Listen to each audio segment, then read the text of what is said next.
Европскиот парламент даде зелено светло за воспоставување на центри за баратели на азил во трети земји, откако десничарските и крајнодесничарските европратеници во Страсбур изгласаа построги правила за азил и депортација. Измените на двата закона предвидуваат барателите на азил да може да се испраќаат во трети земји дури и ако немаат никаква директна врска со нив, туку само транзитирале низ таа територија. Во листата која е објавена како безбедни земји меѓу другото се набројани Косово, Мароко, Тунис, Колумбија и Индија, а дополнително се наведува и дека земјите кандидатки може да се вбројат во таа листа, без да се наведат имиња на држави.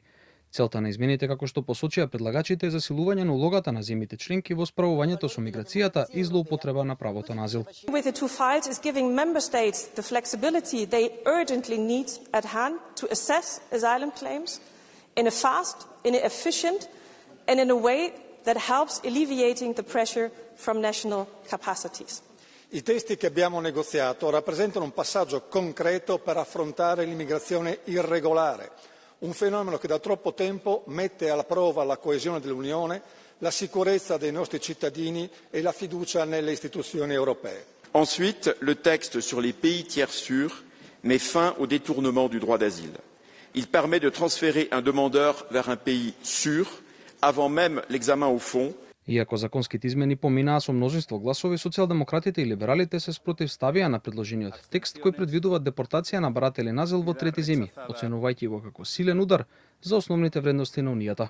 Non siete riusciti ad alzare muri, ma avete fatto di peggio. State usando le leggi come un muro. Je m'oppose fermement au texte sur les pays tiers sûrs, soyons clairs. Nous allons renvoyer des personnes dans des pays avec lesquels ils n'ont aucun lien, sans examiner leur demande d'asile.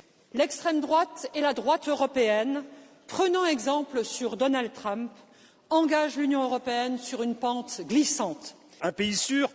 Quel pays sûr? Sûr pour qui? Pourquoi? Pour assurer votre réélection au prix de centaines de morts? La présidente von der Leyen porte une lourde responsabilité dans ce naufrage moral et cette perte des valeurs fondatrices de l'Union européenne.